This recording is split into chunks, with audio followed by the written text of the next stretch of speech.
Imagine, you're walking through the scorching desert, lips cracked, water almost gone, all for a city where, as they said, gold lies almost underfoot, Timbuktu. A myth?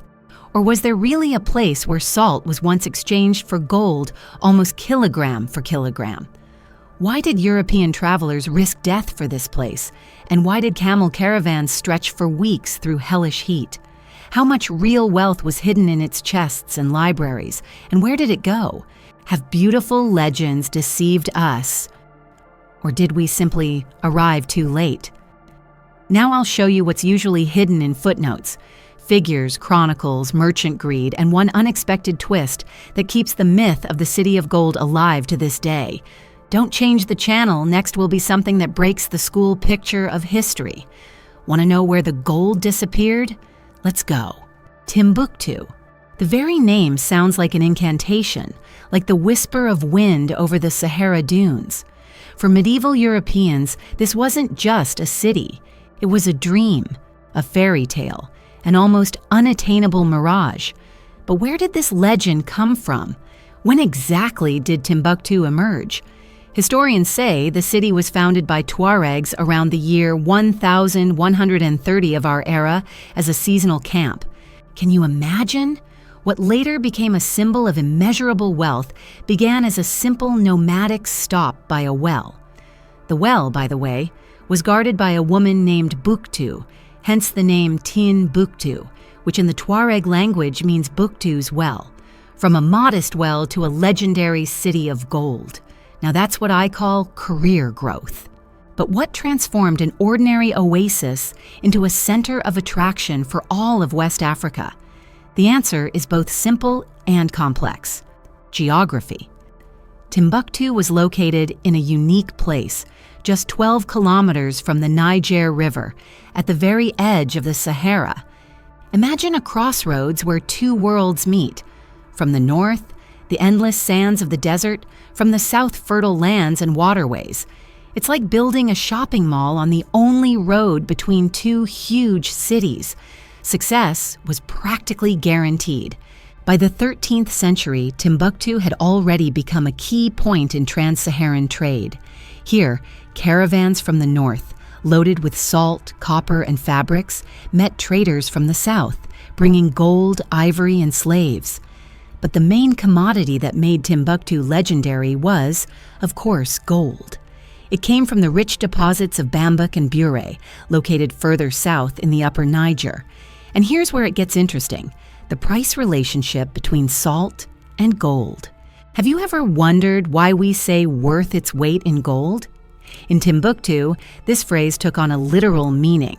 Salt, which we can now buy for pennies, was incredibly valuable in medieval West Africa. So much so that at certain periods, a bar of salt was actually exchanged for an equal weight of gold. Sounds fantastic? But remember, without refrigerators, without preservatives, in a hot climate, salt was the only way to preserve food. It was a matter of survival, not luxury. The Arab traveler Ibn Battuta, who visited Timbuktu in 1353, wrote, "Gold comes from the south, salt from the north, and God's money from everywhere." Beautifully said, isn't it? But what lies behind this poetic phrase? Real numbers. At its peak, up to 12 tons of gold passed through Timbuktu annually. Try to imagine this mountain of yellow metal. And a significant portion of this wealth remained in the city, in the hands of merchants, scholars, and rulers. But Timbuktu is not just about gold. Paradoxically, the city's real treasure was books. Yes, you heard right. By the 16th century, Timbuktu had become the largest intellectual center of the Islamic world. Here was the famous Sankore University, where up to 25,000 students studied. For comparison, Oxford at that time had only a few hundred students. Impressive, isn't it? Hundreds of scribes worked in the city, creating copies of ancient manuscripts. Books were literally valued at their weight in gold. One good manuscript could cost as much as several camels. Can you imagine the demand for knowledge? Huge libraries were kept in the homes of scholars and merchants. By some estimates, at its peak, Timbuktu contained up to 700,000 manuscripts: astronomy, mathematics, medicine, poetry, philosophy, religion, an entire universe of knowledge in the middle of the desert. Now let's talk about how Timbuktu became a myth for Europeans. The first vague rumors about the city of gold reached Europe in the 14th century. On the Catalan Atlas of 1375, Timbuktu was already marked as an important point. But what's interesting, no European had seen this city with their own eyes until the early 19th century. Why? Because the local rulers perfectly understood. If Europeans were let in, armies would follow, and they were absolutely right. This created perfect conditions for the birth of a myth. When a place is known only by hearsay, imagination fills in the details. And soon, in European salons, they were telling stories about palaces of pure gold, about roofs lined with gold plates, about kings so rich that even their elephants and camels wore gold ornaments. Have you noticed how human fantasy works? It always exaggerates what is inaccessible. The first European to reach Timbuktu and return alive was the French explorer René Caillié. This happened only in 1828. Can you imagine how many centuries the city remained a mystery? Caillié traveled disguised as an Arab, learned local languages and customs. And what did he see? A city of clay. No golden palaces, no pavement studded with precious stones. Here's how Caillié described his impressions. I looked at this city, which had become the goal of my journey, a city that had occupied my thoughts for so long. And instead of a rich, majestic, and civilized city, I found only a collection of poorly built clay houses. Can you imagine his disappointment? The man risked his life, traveled thousands of kilometers, and instead of a fabulous El Dorado, he saw an ordinary African city. But you know what's ironic? Caillié arrived in Timbuktu too late. By the 19th century, the great city had already lived through its heyday and was in decline. It's like arriving in Venice 100 years after its golden age and wondering why it's not as magnificent as in legends. Timbuktu was indeed wealthy, but in a different era. Timbuktu's peak of power came in the 15th, 16th centuries, when the city was part of the Songhai Empire. During this time, the population reached 100,000 people, a huge number for a medieval city. For comparison, London in the same period had about 50,000 inhabitants. The streets of Timbuktu were full of merchants from North Africa, Egypt, and Arabia. Dozens of markets operated in the city, mosques gathered thousands of believers, and scientific discussions boiled in universities.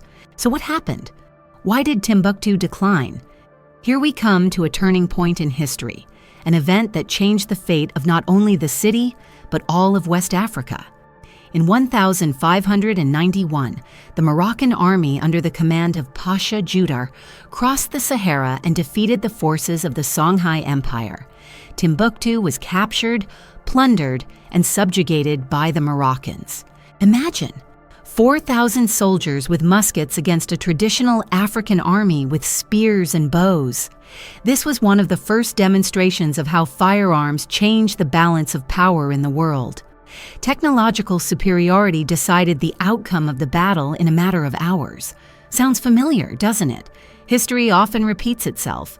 But the most devastating blow to Timbuktu's prosperity was not delivered by war, but by geography, or rather, the change in trade routes.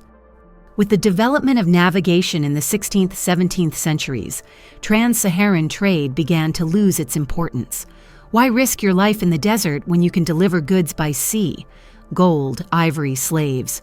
All this was now exported through ports on Africa's Atlantic coast.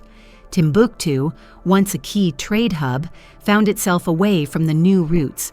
It's as if in our time, a major city suddenly found itself without access to the internet and mobile communications. Decline is inevitable. By the time Europeans finally reached Timbuktu, only memories and half-ruined buildings remained of its former glory. The city that once controlled gold flows had turned into a provincial settlement on the edge of the desert. But what happened to the legendary treasures of Timbuktu? Where did all the gold from the legends go? Part was taken by Moroccan conquerors. Another part gradually dispersed throughout the world through trade. But Timbuktu's most valuable treasure, its libraries, met a special fate. When Islamist militants captured the city in 2012, they intended to destroy the ancient manuscripts as heretical. And then, something amazing happened. Local residents organized a secret operation to save the manuscripts. Hundreds of thousands of priceless books were secretly transported by boats on the Niger River, hidden in homes, buried in sand. It was a real operation of cultural resistance. Isn't that surprising? Centuries after Timbuktu's glory faded, its inhabitants were still willing to risk their lives for books. Today, Timbuktu is a small city in Mali with a population of about 54,000 people. Clay houses, narrow streets, ancient mosques, and tourists coming to see the place once considered the richest city in the world. UNESCO has included Timbuktu in the World Heritage List, recognizing its enormous historical and cultural value. But political instability in the region makes the city difficult to access for travelers. So was Timbuktu a city of gold, or is it just a myth? The truth, as usual, is somewhere in the middle.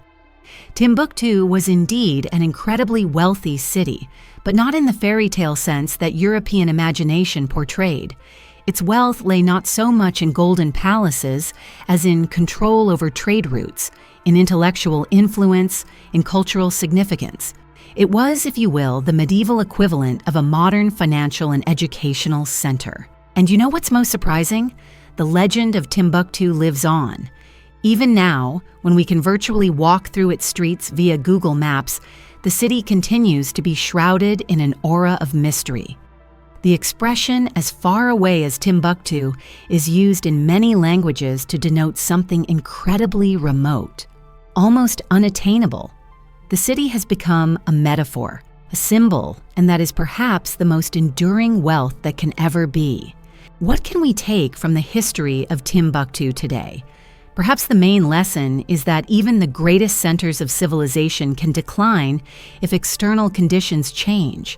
Technologies, trade routes, political situations, all of these can instantly devalue advantages that seemed unshakable. Timbuktu was the center of the world until the world changed around it. Makes you think about modern megacities, doesn't it? In conclusion, Timbuktu is a story about how reality turns into myth, and myth influences reality. The city was indeed rich in gold, but not as much as legends claimed. It was indeed a center of learning, but its intellectual heritage was endangered. It did indeed control trans-Saharan trade, but lost this advantage with changing global trade routes. Now I want to ask you, which modern cities, in your opinion, might repeat the fate of Timbuktu? What technological or economic changes could transform today's centers of civilization into tomorrow's open-air museums? Share your thoughts in the comments. I'm really interested in hearing your perspective. If you enjoyed this journey through the sands of time to the legendary city of gold, don't forget to like and subscribe to the channel. Click the bell icon so you don't miss upcoming episodes. Ahead of us are equally fascinating stories about forgotten civilizations and their treasures. By the way, next time we'll travel to a place where legends of wealth turned out to be true. But this wealth brought not prosperity, but the downfall of an entire empire. Intrigued? Then stay with us. And finally, perhaps the real gold of Timbuktu is not metal, but the knowledge that was stored in its libraries? After all, ultimately, the only thing that has survived the centuries is not palaces and treasuries, but ideas and stories. Like the story of Timbuktu itself, which I just told you,